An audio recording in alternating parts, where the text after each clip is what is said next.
എല്ലാ പ്രേക്ഷകരും ഒരിക്കൽ കൂടി സ്വാഗതം ചെയ്യുന്നു. എല്ലാവർക്കും നമസ്കാരം.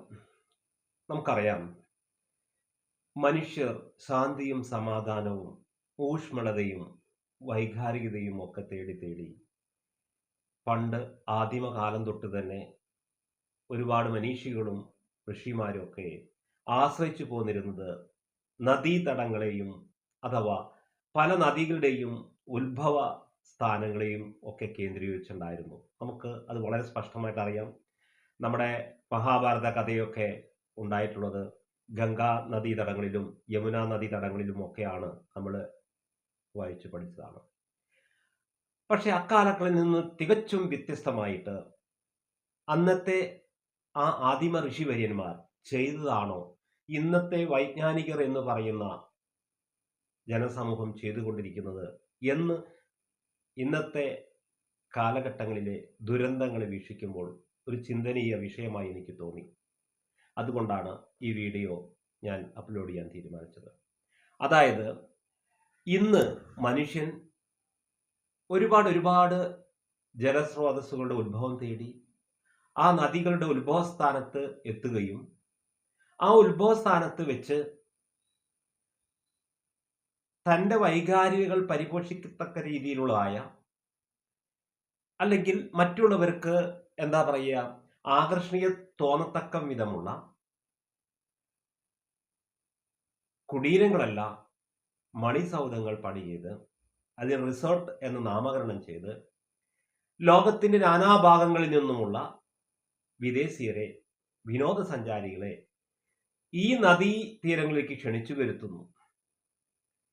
ഈ മണിസൗധങ്ങൾ പണിയുന്നതിന് വേണ്ടി അവർ JCB മുതലായ മണ്ണ് മാന്തി യന്ത്രങ്ങളെ ഉപയോഗിക്കുന്നു.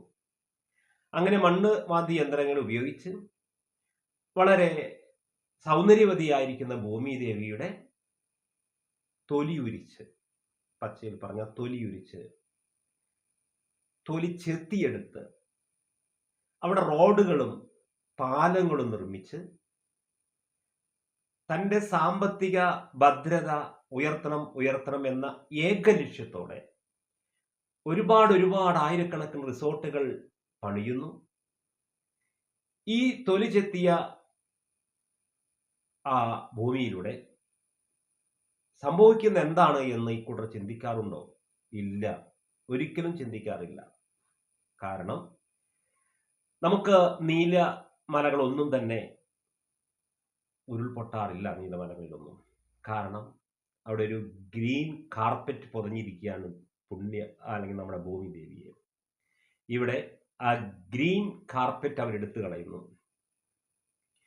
പെയ്യുന്ന മഴ മുഴുവൻ ഈ തൊലിയുരിച്ച അല്ലെങ്കിൽ JCB കൊണ്ട് മാന്തിയ ആ കിടങ്ങുകളിലും കുഴികളിലൂടെയും ഭൂമി ദേവിയുടെ അല്ലെങ്കിൽ ഭൂമി ദേവിയുടെ ആമാശയത്തിലേക്ക് ഇറങ്ങുന്നു വേണമെങ്കിൽ നമുക്ക് പറയാം. ക്രമാതീതമായ വെള്ളം നമ്മുടെ ആമാശയത്തിലേക്ക് ഇറങ്ങിയാൽ എന്താ ഉണ്ടാവുക?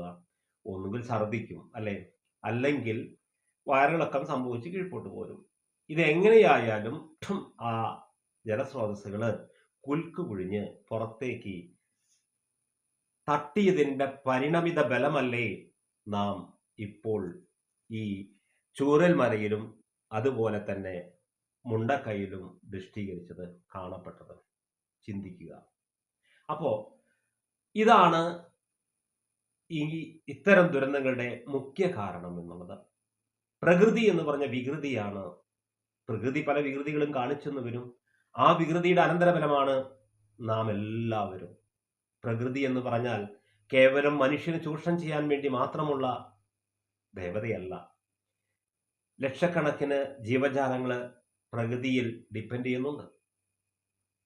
അവരുടെ വാസസ്ഥലമാണ് ഈ എവർഗ്രീൻ നിത്യഹരിത വനപ്രദേശങ്ങള്, വനാന്തരങ്ങള്.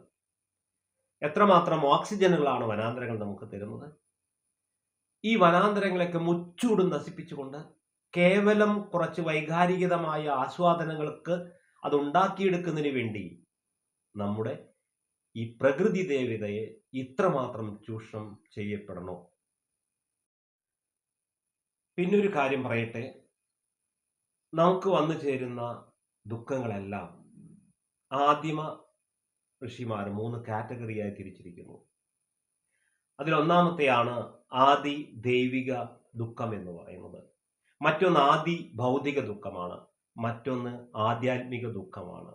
ഈ 3 കാറ്റഗറിയിലാണ് മൈ ഡിയേഴ്സ് നമ്മുടെ ദുഃഖങ്ങളെല്ലാം all our grieves can be included ഉൾപ്പെടുത്താൻ പറ്റുന്നത്.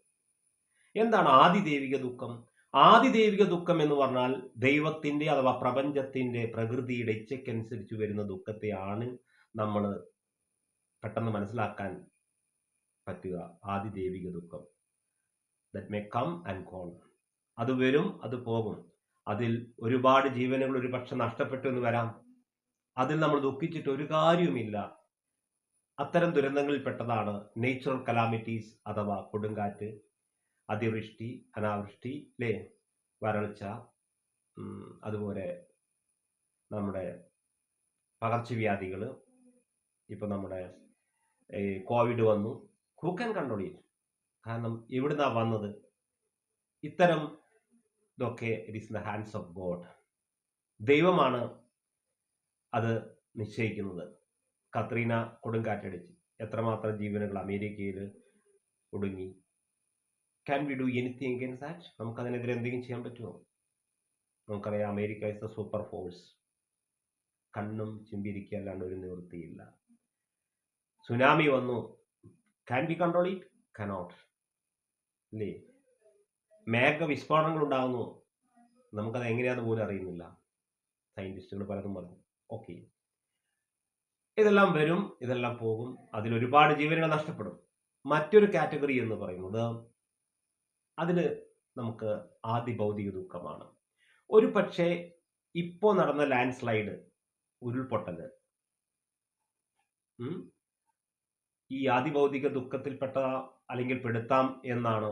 അത് പ്രകൃതിയുടെ ഇച്ഛയ്ക്ക് സംഭവിച്ചതാണെന്ന് തോന്നുന്നില്ല. കാരണം ഒരു ഭാഗത്ത് ഭൗതികമായി മനുഷ്യന്റെ ഉന്നമനത്തിൽ നിന്ന് റിസൾട്ടായി വരുന്ന ദുരന്തങ്ങളാണ് ആദിഭൗതിക ദുഃഖം എന്ന് പറയുന്നത്. അപ്പൊ ഭൗതികമായി നമ്മുടെ പ്രകൃതി രമണീയമായ തീരങ്ങളെ ഉല്ലാസ കേന്ദ്രങ്ങളും അതുപോലെ ആസ്വാദന കേന്ദ്രങ്ങളും വൈകാരിക കേന്ദ്രങ്ങളും ഒക്കെ ആക്കി മാറ്റുന്നതിന്റെ പരിണമിത ബലമാണ് ആ ഭൂമിയുടെ അകത്തളങ്ങളിലേക്ക് ജലം ഇറങ്ങിച്ചെന്ന് അത് ലാൻഡ് സ്ലൈഡായി പരിണമിക്കുന്നത്. അപ്പോൾ ഇതിങ്ങനെ സംഭവിക്കാനുള്ള കാരണം ആരാണെന്ന് ചോദിച്ചാൽ നമുക്ക് പറയാം, മനുഷ്യന്റെ കരങ്ങൾ തന്നെയാണ് എന്ന്, അല്ലേ? മറ്റൊന്ന് ആധ്യാത്മിക ദുഃഖമാണ്. ആധ്യാത്മിക ദുഃഖം എന്ന് പറഞ്ഞാൽ ഓഫ് ദ മൈൻഡ്. നമ്മൾ ആദി വ്യാധി, ടെൻഷൻ, സ്ട്രെസ്, അഡ്രിനാലിൻ ഗ്രന്ഥി ഉണ്ടാക്കുന്ന അതിയായ സ്ട്രെസ് ഹോർമോണുകൾ കൊണ്ട് മനുഷ്യന്റെ പിരിമുറുക്കം കൂടിക്കൂടി വരുന്ന നിന്നുണ്ടാകുന്ന ദുഃഖം, മാനസിക സംഘർഷങ്ങളുടെ ദുഃഖം, അത് മനുഷ്യന് മാത്രമാണ്. കാരണം ഒരു ജീവിയും ഒരു ഹോസ്പിറ്റലിലും പോയി തൻ്റെ പ്രഷർ ലെവൽ ചെക്ക് ചെയ്യാറില്ല.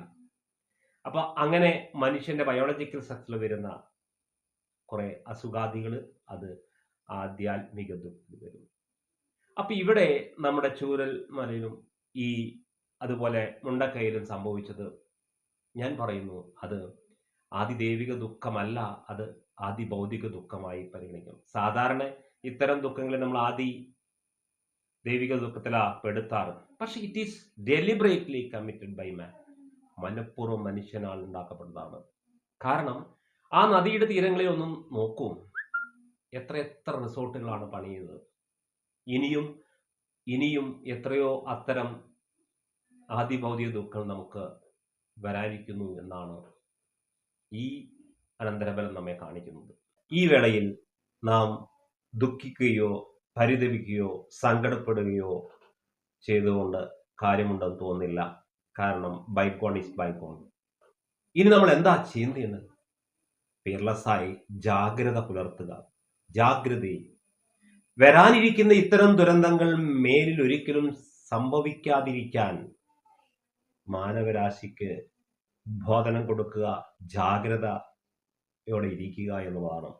അതല്ല എങ്കിൽ ഇനിയും കക്കാടംപൊയിലുകളിലും അതുപോലെ തന്നെ കോഴിപ്പാറയിലും അതുപോലെ ഇങ്ങനെയുള്ള കുറെ വെള്ളച്ചാട്ടത്തുമായി കേന്ദ്രീകരിച്ചിരിക്കുന്ന വിനോദസഞ്ചാര കേന്ദ്രങ്ങളിലും, എന്തിനധികം നമുക്കറിയാം വിഷ്വൽ വീഡിയോയിലൊക്കെ നമ്മൾ കാണുന്ന 139 വർഷം പ്രായം ചെന്ന നമ്മുടെ മുല്ലപ്പെരിയാർ ഡാം വരെ ഭീഷണിയിലാണെന്ന് പറയുന്നു.